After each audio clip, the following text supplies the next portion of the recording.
தமிழக வெற்றி கழகத்தின் சார்பாக ரமலான் நோன்பு இஃப்தார் நிகழ்ச்சி இங்கு சிறப்பாக நடைபெற்றது. இங்க இந்த பவுன்சரை போட்டு கொஞ்சம் சொதப்பிட்டாங்க. விழா ஏற்பாடெல்லாம் நல்லா சிறப்பா இருந்துச்சு. இந்த பவுன்சர்னால இன்விடேஷன் வச்சிருக்கவங்க இன்விடேஷன் வைக்காதவங்க எல்லாம் உள்ள நுழைஞ்சிட்டாங்க. அவங்க முறையா இன்விடேஷன் இருக்கிறவங்க வரையும் உள்ள விட்டுருந்தாங்கனாக்கா இந்த மாதிரி ஒரு குளறுபடி இருந்திருக்காது. இந்த மாதிரி இவங்க அந்த இதை அப்படியே ஸ்டாப் பண்ணி நிப்பாட்டி விட்டதுனால இன்விடேஷன் வச்சிருக்கவங்க வைக்காதவங்க எல்லாருமே முந்தி அடிச்சு உள்ள ஒரே கூட்ட நெரிசல் ஆயிடுச்சு. மற்றபடி விழா எல்லாம் நல்லா சிறப்பா இருந்தது.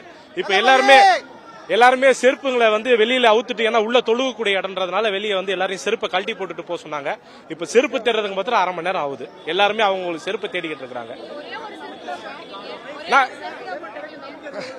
இல்ல, கண்டிப்பா என் செருப்பு எடுத்துருவேன். ஏன்னா காசு கொடுத்து வாங்கியிருக்கிறது நான். அதனால கண்டிப்பா என்னுடைய உழைப்புனால வாங்கின செருப்பு அது. அதனால நான் கண்டிப்பா அந்த செருப்பை நான் எடுத்துருவேன். ஒரு செருப்பு தான் போட்டிருக்கேன். இன்னொரு செருப்பு ஒரு 1/2 மணி நேரம் எப்படியும் வெயிட் பண்ணி நான் செருப்பு எடுத்துட்டு போயிடுவேன். கிஃப்ட் கொடுக்கறது ஒழுங்கா லைன்ல நிக்க வச்சு அழகா கரெக்டா கொடுக்கணும்ல.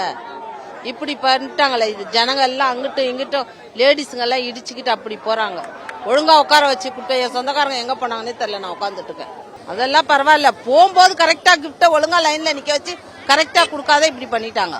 ஒண்ணுக்கு மேல ஒண்ணு உழுற மாதிரி ஜனங்க கஷ்டப்படுறாங்க. போன உள்ள இருந்தா நோம்பு திறந்தா எல்லாம் இருந்துட்டு தான் வந்தோம். ஆமா ஆமா கரெக்டா கொடுக்காம ஜனங்களை தவிக்க விட்டாங்க.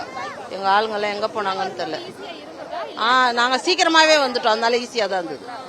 கரெக்டா லைனா கூட்டிட்டு வந்தா மாதிரி கூட்டிக்கிட்டு போற மாதிரி கரெக்டா கொடுத்துருக்கோம். லைன்ல மக்களை கொஞ்சம் பேரா வெளியில அனுப்பியிருக்கோம்.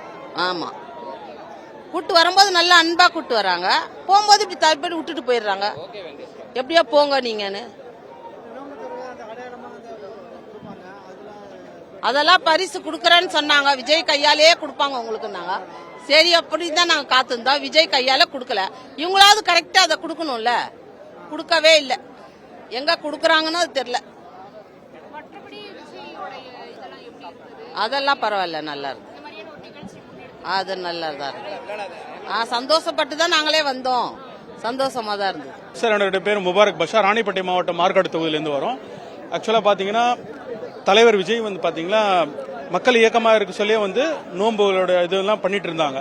ஸோ கட்சி ஆரம்பிச்சு தான் ஃபர்ஸ்ட் டைம் நோன்பு திறக்கிற விழா வச்சிருக்காங்க. பட் கொஞ்சம் ப்ரீ பிளான் பண்ணியிருந்தா இன்னும் கொஞ்சம் சிறப்பாக பண்ணியிருக்கலாம். இருந்தா கூட நம்ம ஆளுங்க கொஞ்சம் கோஆபரேட் பண்ணி அதுக்கேற்ற மாதிரி கொண்டு போயிருக்காங்க.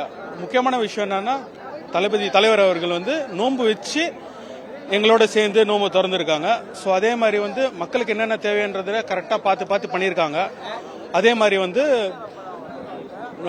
நோன்பு திறந்து முடிஞ்ச உடனே அந்த தொழுகைக்கு உண்டான டைம் யாருமே நிறைய பேர் கொடுக்கறது இல்லை. அந்த தொழுகைக்கு உண்டான டைமிங் எல்லாம் கொடுத்துருக்காங்க. அதே மாதிரி முடிஞ்ச உடனே அவங்க வெறும் கையா போகக்கூடாது அப்படின்னு சொல்லி எல்லாருக்கும் பிரியாணி கொடுத்துருக்காங்க. ஸோ போகிற மக்கள் கண்டிப்பா இரவு உணவும் சாப்பிடணும் அப்படின்ற ஒரு அபிப்பிராயத்தில் தலைவர் விஜய் அவர்கள் கருத்து கொடுத்திருக்காங்க. இதுலயே தெரியுது எங்களுடைய தலைவர் பாத்தீங்கன்னா தெளிவா இருக்கிறாரு.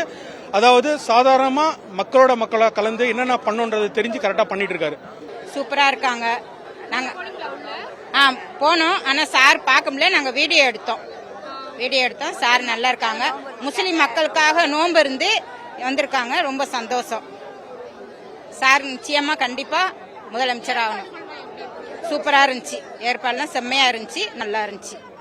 ரொம்ப சந்தோஷம். விஜய் சாருக்கு ரொம்ப நன்றி. இந்த விருந்து நல்லா சிறப்பாக இருந்துச்சு. நாங்கள் எதிர்பார்த்தவரோட கூட்டம் கடுமையாக இருந்துச்சு. நல்லா கொஞ்சம் பிரச்சனையில் இருக்கலாம். இருந்தாலும் எல்லாம் சிறப்பாக இருந்துச்சு. 2026 தளபதி தான் சிஎம். செய்திகளை உடனுக்குடனும் துல்லியமாகவும் தெரிந்து கொள்ள சப்ஸ்கிரைப் பண்ணுங்க.